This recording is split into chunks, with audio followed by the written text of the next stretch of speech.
साथियों, प्रेम से बोलो जय माँ लक्ष्मी। क्या आपके घर में बरकत नहीं हो रही है?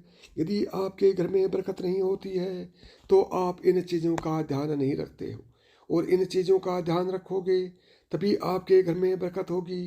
और आप वीडियो के कमेंट बॉक्स में जय माँ लक्ष्मी ज़रूर लिखें ताकि माँ लक्ष्मी की कृपा आप पर बनी रहे।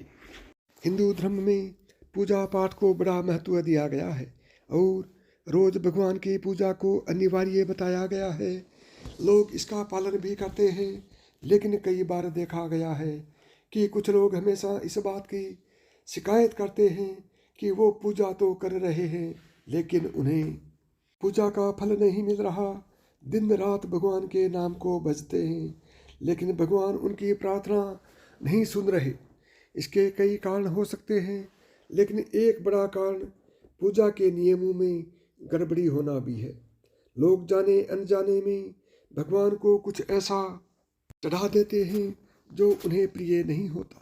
ऐसे में हो सकता है कि भगवान नाराज हो जाएं और पूजा का फल न मिले। इसलिए हम आपको बताने जा रहे हैं कि पूजा पाठ करते समय आपको किन बातों का विशेष ख्याल रखना चाहिए। जरा ध्यान से सुनिएगा। नंबर 1, किसी भी भगवान के पूजन में उनका आह्वान यानी आमंत्रित करना, ध्यान करना, आसन देना, स्नान करवाना, धूप दीप जलाना, अक्षत, चावल, कुमकुम, चंदन, पुष्प यानी कि फूल, प्रसाद आदि अनिवार्य रूप से होना चाहिए। नंबर 2, पूजन में पान का पत्ता भी रखना चाहिए। ध्यान रखें, पान के पत्ते के साथ इलायची, लौंग, गुलकंद आदि भी चढ़ाना चाहिए। पूरा बना हुआ पान चढ़ाएंगे तो श्रेष्ठ रहेगा। नंबर 3, देवी देवताओं को हार, फूल, पत्तियां आदि अर्पित करने से पहले एक बार साफ पानी से अवश्य धो लेना चाहिए। नंबर 4, सभी प्रकार की पूजा में चावल विशेष रूप से चढ़ाई जाती है। पूजन के लिए ऐसे चावल का उपयोग करना चाहिए जो अखंडित यानी पूरे चावल हो, यानी टूटे हुए न हो। चावल चढ़ाने से पहले इन्हें हल्दी से पीला करना बहुत शुभ माना गया है। इसलिए थोड़े से पानी में हल्दी घोल लें और उस घोल में चावल को डुबोकर पीला किया जा सकता है। नंबर 5, पूजन क्रम में इस बात का विशेष ध्यान रखें कि पूजा के बीच में दीपक बुझना नहीं चाहिए। ऐसा होने पर पूजा का पूर्ण फल प्राप्त नहीं हो पाता। नंबर 6, भगवान विष्णु को प्रसन्न करने के लिए पीले रंग का रेशमी कपड़ा चढ़ाना चाहिए। माता दुर्गा, सूर्य देव व श्री गणेश को प्रसन्न करने के लिए लाल रंग का, भगवान शिव को प्रसन्न करने के लिए सफ़ेद वस्त्र अर्पित करना चाहिए। नंबर 7, किसी भी प्रकार के पूजन में कुल देवता, कुल देवी, घर के वास्तु देवता, ग्राम देवता आदि का ध्यान करना भी आवश्यक है। इन सभी का पूजन भी करना चाहिए। नंबर 8, पूजन में हम जिस आसन पर बैठते हैं उसे पैरों से इधर उधर खिसकाना नहीं चाहिए। आसन को हाथों से ही खिसकाना चाहिए। नंबर 9, यदि आप प्रतिदिन घी का एक दीपक भी घर में जलाएंगे तो घर के कई वास्तु दोष भी दूर हो जाएंगे। नंबर 10, सूर्य, गणेश, दुर्गा, शिव और विष्णु यह पंचदेव कहलाते हैं। इनकी पूजा सभी कार्यों में अनिवार्य रूप से की जानी चाहिए। प्रतिदिन भोजन करते समय इन पंचदेवों का ध्यान करना चाहिए। इससे लक्ष्मी कृपा और समृद्धि प्राप्त होती है। नंबर 11, तुलसी के पत्तों को ज़्यादा दिनों तक बासी नहीं माना जाता है। इसकी पत्तियों पर हर रोज जल छिड़क कर पुनः भगवान को अर्पित किया जा सकता है। नंबर 12, दीपक हमेशा भगवान की प्रतिमा के ठीक सामने लगाना चाहिए। कभी कभी भगवान की प्रतिमा के सामने दीपक न लगाकर इधर उधर लगा दिया जाता है, जबकि यह सही नहीं है। नंबर 13, घी के दीपक के लिए सफ़ेद रुई की बत्ती उपयोग किया जाना चाहिए, जबकि तेल के दीपक के लिए लाल धागे की बत्ती श्रेष्ठ बताई गई है। 14, पूजन में कभी भी खंडित दीपक नहीं जलाना चाहिए। धार्मिक कार्यों में खंडित सामग्री शुभ नहीं मानी जाती है। नंबर 15, शिव जी को बिलपत्र अवश्य चढ़ाएं और किसी भी पूजा में मनोकामना की सफलता के लिए अपनी इच्छा के अनुसार भगवान को दक्षिणा अवश्य चढ़ानी चाहिए, दान करना चाहिए। दक्षिणा अर्पित करते समय अपने दोषों को छोड़ने का संकल्प लेना चाहिए। दोषों को जल्दी से जल्दी छोड़ने पर मनोकामनाएं अवश्य पूर्ण होंगी। नंबर 16, भगवान सूर्य की 7, श्री गणेश की 3, विष्णु जी की 4 और शिव जी की आधा परिक्रमा करनी चाहिए। नंबर 17, घर में या मंदिर में जब भी कोई विशेष पूजा करें तो अपने इष्ट देव के साथ ही स्वस्तिक, कलश, नवग्रह देवता, पंचलोकपाल, षोडश मातृका, सप्तमातृका का पूजन भी अनिवार्य रूप से किया जाना चाहिए। इन सभी की पूरी जानकारी किसी ब्राह्मण पंडित से प्राप्त की जा सकती है। विशेष पूजन पंडित की मदद से ही करवानी चाहिए ताकि पूजा विधिवत हो सके। नंबर 18, घर में पूजा सत्र के ऊपर कोई कबाड़ या भारी चीज न रखें। नंबर 19, भगवान शिव को हल्दी नहीं चढ़ाना चाहिए और न ही शंख से जल चढ़ाना चाहिए। नंबर 20, पूजन स्थल पर पवित्रता का ध्यान रखें। चप्पल पहनकर कोई भी मंदिर तक नहीं जाना चाहिए। चमड़े का बेल्ट या पर्स अपने पास रखकर पूजा न करें। पूजन स्थल पर कचरा इत्यादि न जमा हो पाए। नंबर 21, मंदिर में लगे सूखे हार और फूल हटा देना चाहिए। नंबर 22, हमेशा भगवान श्री गणेश की आराधना से पूजा प्रारंभ करें। श्री गणेश को तुलसी चढ़ाने से बचें। भगवान गणेश को तुलसी चढ़ाने से दोष लगता है। नंबर 23, शिव शंभू को कभी भी केतकी का फूल नहीं चढ़ाना चाहिए। पौराणिक कथाओं के अनुसार भगवान शिव ने केतकी को श्राप दिया था, इसलिए भगवान शिव को यह फूल नहीं चढ़ाना चाहिए, वरना भक्तों के काम बिगड़ सकते हैं। नंबर 24, भगवान की प्रतिमा को स्नान करवाते वक्त सिर्फ उंगलियों का प्रयोग करें। भगवान को स्नान करवाते समय कभी भी अंगूठे का इस्तेमाल नहीं करना चाहिए। ऐसा करने से भगवान अप्रसन्न होते हैं और घर में विपत्ति आती है। नंबर 25, दीपक को कभी भी जमीन पर रखकर प्रज्वलित ना करें। ऐसा करने से धन की बर्बादी होती है और घर में अशुभता आती है। नंबर 26, पूजा के वक्त अगरबत्ती का प्रयोग न करें। ऐसा इसलिए क्योंकि इसे बांस की लकड़ियों के साथ बनाया जाता है और बांस की लकड़ियों का प्रयोग अंतिम संस्कार में किया जाता है, इसलिए इसे अशुभ माना गया है। नंबर 27, रविवार के दिन तुलसी के पत्ते तोड़ने से बचें। मान्यताओं के अनुसार रविवार के दिन तुलसी के पत्ते तोड़ने से भगवान विष्णु अप्रसन्न होते हैं। नंबर 28, भगवान शालिग्राम को कभी चावल अर्पित नहीं करना चाहिए। वास्तुशास्त्र के अनुसार ऐसा करने से दोष लगता है। नंबर 29, पूजा में गंदे कपड़े पहनकर न बैठें। कभी भी गंदे कपड़े पहनकर पूजा नहीं करनी चाहिए। मान्यताओं के अनुसार ऐसा करने से घर में दरिद्रता आती है। नंबर 30, पूजा के दौरान मन को पवित्र रखें।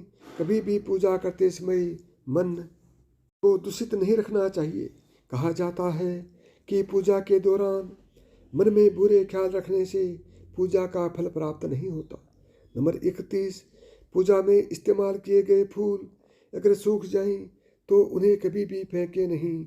सूखे हुए फूलों को किसी पवित्र नदी में प्रवाहित कर दे। नंबर 32, शास्त्रों के अनुसार घर में पूजा करने का स्थान ईशान कोण में होना चाहिए। उत्तर दिशा और पूर्व दिशा के बीच का भाग ईशान कोण होता है। ईशान कोण को शुभ कार्यों के लिए सबसे उत्तम दिशा माना गया है। इस दिशा में पूजा के मंदिर को स्थापित करें। यदि किसी कारणवश ऐसा न कर भी पाएं तो भूल कर भी घर के ईशान कोण में गंदगी जमा न होने दें। घर के इस हिस्से को सदा पवित्र रखें। ईशान कोण के अतिरिक्त पूर्व दिशा भी पूजा स्थान के लिए श्रेष्ठ मानी जाती है, इसलिए आप घर में ईशान कोण व पूर्व दिशा दोनों में से जहाँ भी हो सुविधाजनक रूप से पूजा स्थल की स्थापना कर सकें। नंबर 33, पूजा सत्र में गणेश जी की स्थापना अवश्य करें। इसके लिए एक सुपारी पर लाल धागे मोली को लपेट लें और कुमकुम से तिलक लगाकर एक कटोरी में थोड़े चावल रखकर स्थापित करें। नंबर 34, पूजा स्थल में एक कोने में बंद पात्र में गंगा जल अवश्य रखना चाहिए। नंबर 35, एक तांबे के छोटे से लोटे में जल को पूजा स्थल में अवश्य रखना चाहिए। प्रतिदिन इस पात्र का जल बदलना चाहिए। वह पुराने जल को पीपल के पेड़ या तुलसी के पौधे में डाल सकते हैं। नंबर 36, पूजा के स्थान में एक देव की सिर्फ एक ही प्रतिमा रखें। यदि आपके पास एक देव की एक से अधिक प्रतिमा पूजा स्थल में है तो उन्हें घर में कहीं भी दीवार आदि पर लगा सकते हैं, किंतु पूजा स्थल में एक देव की एक ही प्रतिमा रखें। नंबर 37, घर में पूजा के स्थान पर कभी भी बड़ी मूर्तियां नहीं रखनी चाहिए। बड़ी मूर्तियों में प्राण प्रतिष्ठा होना अनिवार्य हो जाता है, इसलिए बड़ी मूर्तियां मंदिर के लिए ही उचित है। पूजा स्थल में छोटी मूर्ति रख सकते हैं। नंबर 38, पूजा करने के स्थान पर भूल कर भी अपने पितृदेव, स्वर्गीय माता पिता या गुरु की फोटो न लगाएं, उसका स्थान अलग रखें। नंबर 39, पूजा स्थल में कूड़ा कचरा एकत्रित न होने दें। प्रतिदिन पूजा घर की सफाई करें। नंबर 40, अगर आपने पूजा घर में कोई मूर्ति की स्थापना की हुई है तो ध्यान दें, मूर्ति का कोई भी हिस्सा खंडित नहीं होना चाहिए। मूर्ति खंडित होने पर तुरंत उसे वहां से हटा दें। खंडित मूर्ति को बहते जल में विसर्जित कर सकते हैं। नंबर 41, पूजा के समय यदि संभव हो तो शुद्ध देसी गाय के घी का प्रयोग करें या भोग लगाने के लिए अग्नि में गाय के गोबर के उपलों का ही प्रयोग करना चाहिए। यह अति उत्तम माना गया है। नंबर 42, पूजा पाठ के समय गूगल युक्त धूप बत्ती का प्रयोग करें। गूगल घर के वातावरण को शुद्ध और घर से नकारात्मक ऊर्जा या बुरे दोष को दूर करती है। नंबर 43, रात्रि को सोते समय पूजा स्थल को लाल कपड़े द्वारा ढक दें व सुबह होने पर पर्दे को हटा दें। श्रीमद् भगवद गीता में बताया गया है कि पूजा करते समय कभी भी एक हाथ से प्रणाम नहीं करना चाहिए। ऐसा करने से व्यक्ति के सभी पुण्य नष्ट हो जाते हैं। प्रणाम हमेशा दोनों हाथ जोड़कर किया जाता है। वहीं अपने पिता और बड़े भाई को लेटकर प्रणाम करना चाहिए और माता के सामने झुककर प्रणाम करना चाहिए। नंबर 44, शास्त्रों के अनुसार जप करते समय हमेशा दाहिने हाथ को कपड़े से या फिर गोमुखी से ढककर रखना चाहिए। जप के बाद आसन के नीचे की भूमि को स्पर्श कर पूजना चाहिए। साथ ही यह भी ध्यान रखें कि कभी भी कोई वस्तु या फिर दान बायां हाथ से न दें। इनके लिए हमेशा दाहिने हाथ का प्रयोग करें। नंबर 46, पुराणों में चरण स्पर्श करने का भी विधान बताया गया है। कभी भी ऐसे व्यक्ति के चरण स्पर्श नहीं करना चाहिए जो सो रहा हो। सनातन धर्म के अनुसार सोते हुए व्यक्ति के चरण स्पर्श तभी किए जाते हैं जब उनकी मृत्यु हो चुकी हो। सोते हुए व्यक्ति के पैर छूना पाप करने जैसा सम्मान माना गया है। 47, पूजा करते समय भगवान को फूल चढ़ाना शुभ माना जाता है। कुछ फूल देवी देवताओं को विशेष रूप से प्रिय होते हैं और फूल चढ़ाते समय इस बात का ध्यान रखना चाहिए, जैसे दुर्गा माँ को लाल और भगवान विष्णु को पीले रंग के ही फूल चढ़ाने चाहिए। पूजा में कभी भी बासी फूल नहीं चढ़ाए जाने चाहिए, यह अशुभ माना जाता है। नंबर 48, पूजा में इस्तेमाल कलश या जल के लोटे को हमेशा ईशान कोण में रखना चाहिए। दीपक और कलश को एक दूसरे के बिल्कुल पास कभी न रखें, वरना इसके दुष्प्रभाव झेलने पड़ते हैं। नंबर 49, पूजा हमेशा आसन पर बैठकर ही करना चाहिए। आसन पर बैठकर पूजा न करने से इसका फल नहीं मिलता है। आसन के रंग का चुनाव आपको अपनी राशि के हिसाब से ही करना चाहिए। नंबर 50, भगवान के भजन कीर्तन या आरती के दौरान हर तरीके से वहाँ उपस्थित रहें। इस दौरान किसी से बातचीत करने से पूजा का फल नहीं मिलता है। पूजा की सामग्री को लेकर कभी भी दिखावा न करें। 51, आप पूजा किसकी करने जा रहे हैं उस हिसाब से आसन का चुनाव करें। पूजा शुरू करने से पहले देखें कि आसन किस चीज़ का है, किस रंग का है, क्योंकि अलग अलग रंग के आसन का अपना अलग अलग महत्व है। कोशिश करें कि कंबल या ऊन से बने आसन का ही प्रयोग करें। धन की देवी माता लक्ष्मी, माँ दुर्गा और हनुमान जी की पूजा करने जा रहे हैं तो लाल रंग के आसन का प्रयोग करें। अगर मंत्र सिद्धि की पूजा करनी है तो कुशा से बने आसन को श्रेष्ठ माना गया है। नंबर 52, भगवान गणेश को तुलसी, भगवान विष्णु को चावल और सूर्य देव को बेल पत्र भूल कर भी न चढ़ाएं। बेल पत्र महादेव को काफ़ी प्रिय हैं, इसलिए हमेशा भगवान शंकर को बेल पत्र चढ़ाएं। वहीं गणेश जी को हरी ध्रुवा, सूर्य भगवान को कनेर का फूल, माता दुर्गा को लाल फूल और विष्णु जी को तुलसी चढ़ाएं। कई लोगों की आदत होती है पूजा के बाद मूर्ति पर चढ़े सिंदूर को अपने माथे पर लगाने का। ऐसा भूल कर भी न करें। कभी भी दीपक से दीपक जलाएं ना जलाएं। पूजा करने के बाद भगवान से भूल चूक से भी गलतियों से क्षमा जरूर मांगे। तो साथियों, यदि मेरी बताई हुई बातें आपको पसंद आई हों तो कमेंट बॉक्स में जय माँ लक्ष्मी जरूर लिखें, ताकि माँ लक्ष्मी की आप पर कृपा बनी रहे।